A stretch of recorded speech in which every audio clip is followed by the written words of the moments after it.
Bonjour à tous.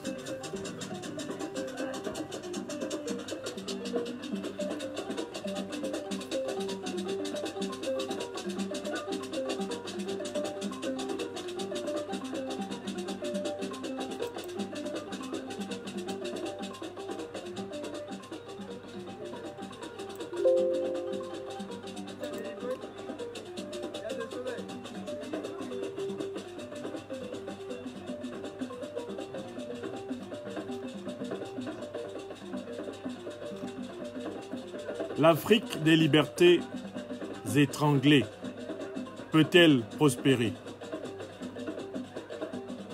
Je voudrais vous donner lecture de mon éditorial de la semaine qui sera diffusé à partir de ce soir, demain et en début de semaine prochaine dans la presse nationale, internationale, africaine et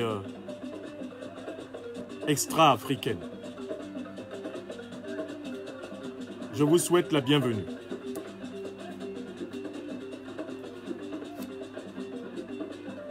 Le continent africain est une terre de rude souffrance.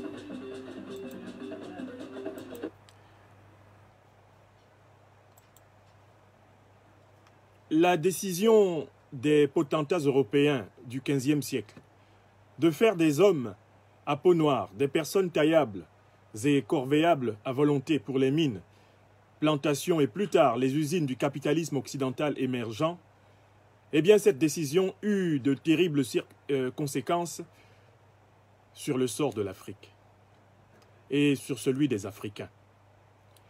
Sur la base de cette domination de classe, qui s'était désormais reconfigurée en domination de race, ce dernier concept de race se limitant à une minable affaire de pigmentation de peau, on devait réaliser le partage de Berlin en 1884-1885.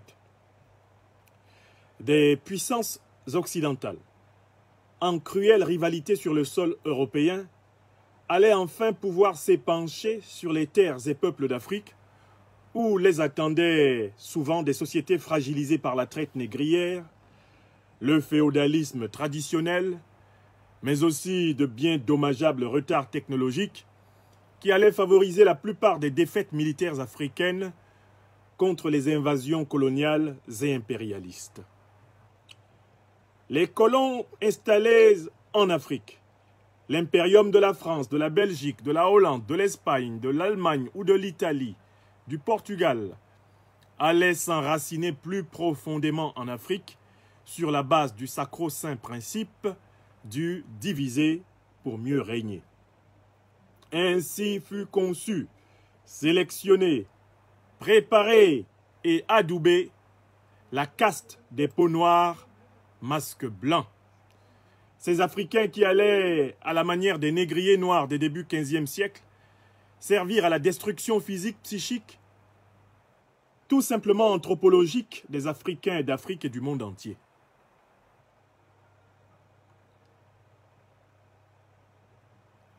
De telle sorte que les images nombreuses de peuples opprimés au Cameroun, au Congo, en Guinée-Conakry, en Côte d'Ivoire, au Togo, au Tchad, en Centrafrique ou au Soudan ont un air commun de déjà-vu. La moindre expérience de l'Afrique et des Africains montre que les êtres humains sont, dans l'écrasante majorité des sociétés de ce continent, spoliés, trompés, abrutis, brutalisés, torturés, embastillés, assassinés et massacrés, dans la plus plate des indifférences de la plupart de leurs congénères et de la fameuse communauté internationale. La question qui se pose et s'impose donc est la suivante. L'Afrique des libertés étranglées peut-elle prospérer? Bien entendre cette question, c'est s'ouvrir au moins à deux possibilités. Premièrement, que l'étranglement des libertés prospère, avec pour finalité la négation définitive de l'humanité africaine. Deuxième possibilité, que prospère la résistance contre l'étranglement des libertés, avec pour perspective sauver l'étoile de la rédemption de l'humanité africaine et à défaut de la faire triompher maintenant, la transmettre au moins comme une espérance de génération en génération. Alors, premièrement, en quoi consiste la prospérité de l'étranglement des libertés africaines, ce que j'appelle l'ordre du mal radical? À travers l'Afrique et le monde s'élèvent depuis longtemps de nombreuses voix pour dire qu'on ne peut pas avoir une Afrique meilleure que celle-ci. La plus belle fille du monde ne pouvant donner que ce qu'elle a, la plus rêvée des Afriques ne peut être que celle que nous avons. Et mieux, nous avons, nous claironne-t-on, l'Afrique que nous méritons. Et il ne nous reste dès lors plus qu'à nous résigner à l'accepter telle qu'elle est, au lieu de nous échiner inutilement à vouloir qu'elle soit telle qu'elle doit être.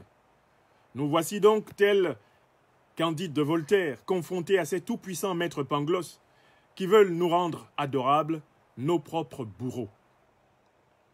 Le discours de l'acceptation et de la résignation est d'abord au cœur de la propagande négrière, coloniale et impériale.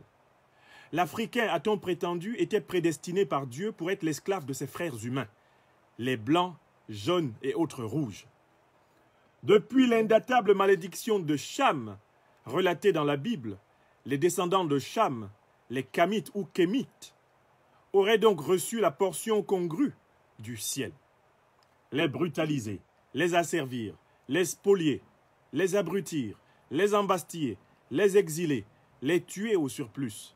Telles sont les attentes de l'eschatologie de l'humanité africaine pensée par les dominations négrières, coloniales et impériales. Cette acceptation de l'infériorité et de la malédiction de l'Africain s'est réécrite pendant le passage de la colonisation aux régimes néocoloniaux dans l'idéologie de l'évolutionnisme de l'homme africain.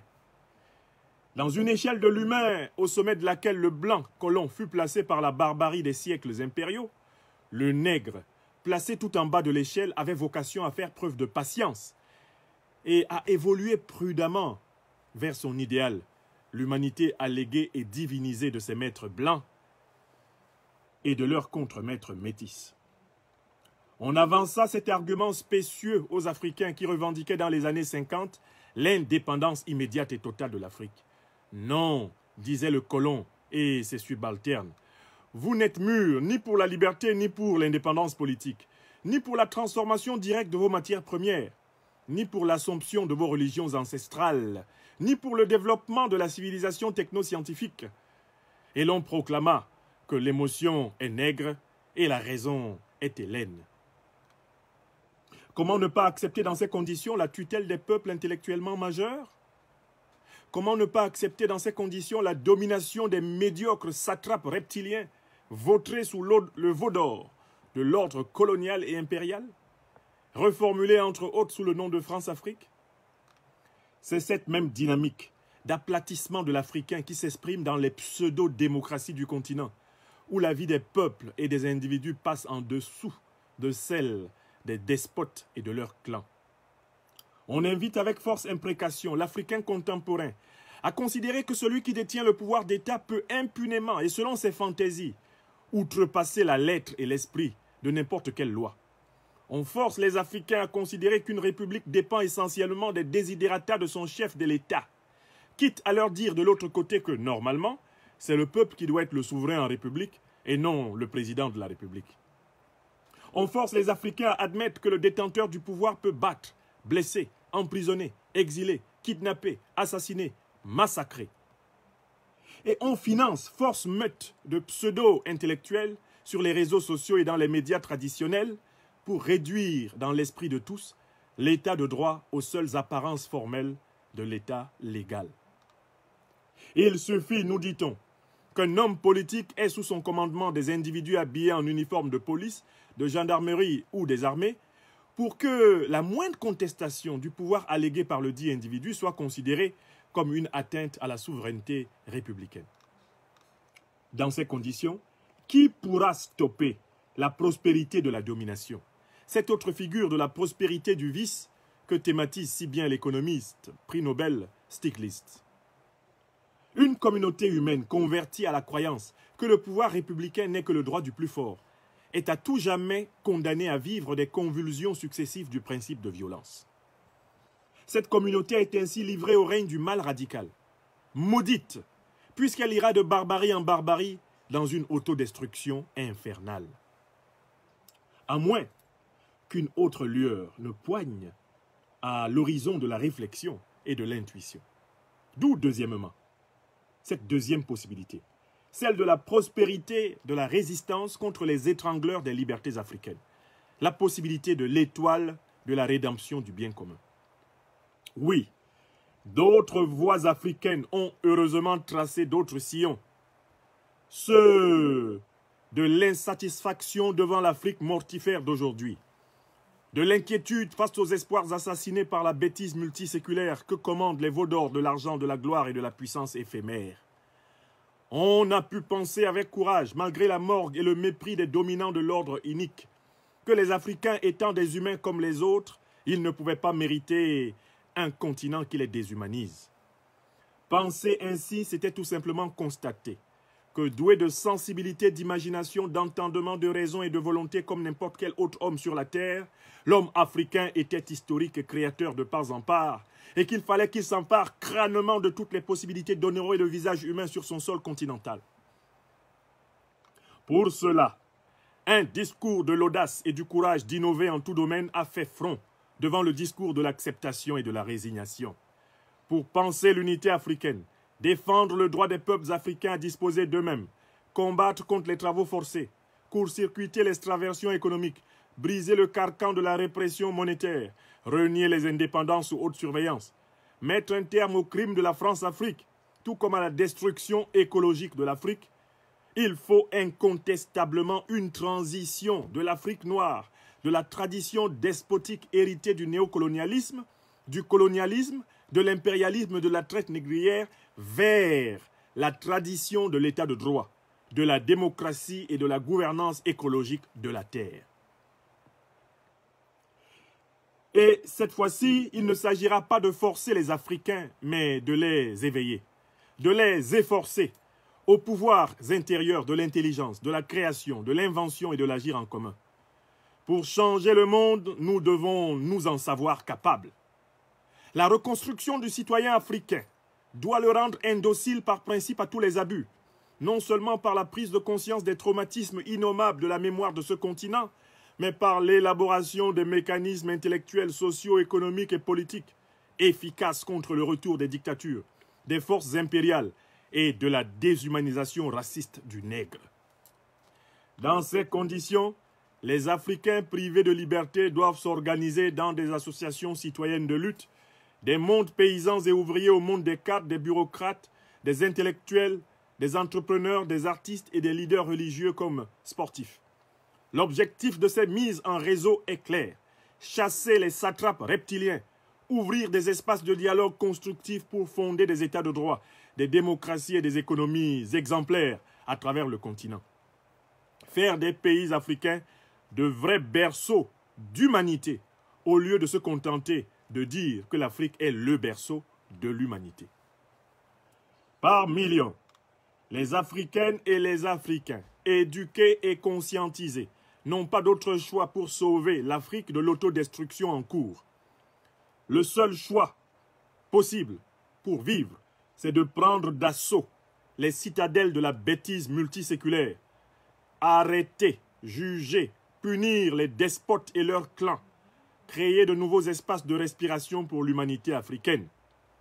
Désétrangler l'Afrique, cet immense George Floyd. C'est cela, faire briller l'étoile de la rédemption de l'Afrique, celle de la prise de conscience qu'une vie proprement humaine ne peut être vécue dans le mépris du bien commun. Et peut-être faut-il le savoir, tout sacrifice pour élever l'homme élève à tout point de vue celui qui y consent.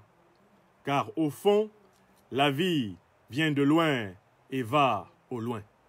Et qu'il me soit permis de déclamer pour conclure cet éditorial, eh bien, ces vers chantés de Franklin Bukaka. Afrika mobimbae, tokangi mabokoe, tozali kotalae, bana basili na kokende, bana basili na kotekamae, na banguna. Tolati mokuya ata malobate, Kongo na bana Afrika baleli. Afrika mobimba e, tokangi maboko e, tozali kotala e. Bana basili na kokende, bana basili na kotekama e, na banguna. Tolati mokuya ata maloba te, Kongo na bana Afrika baleli. Oh, Medi Ben Barka, Medi nzela na yo ya bato nyonso, Medi nzela na yo ya Lumumba, Medi nzela na yo ya Che Guevara, Medi nzela na yo ya Malcolm X, Medi nzela na yo ya Umnyobe, Medi nzela na yo ya Félix Mumie, Medi nzela na yo ya Nguyen Van Choy, Medi nzela na yo ya Tsoroki, Medi nzela na yo ya Camilo Cienfuegos, Medi nzela na yo ya Hojia Enda, Medi nzela na yo ya Camilo Torres, Medi nzela na yo ya Del Carder, Medi nzela na yo ya Coulibaly, Medi nzela na yo ya André Matsua, Medi nzela na yo ya Simon Kimbangu, Medi nzela na yo ya Albert Lutuli, Medi nzela na yo ya Boganda. Oh oh, ya tiers-monde. Oh oh, ya libération, ya bas peuple. Bon week-end à tous sur le fond de ce grand texte, Les Immortels de Franklin Bukaka. Et merci de partager cet éditorial au service de la liberté de l'Afrique. Portez-vous bien.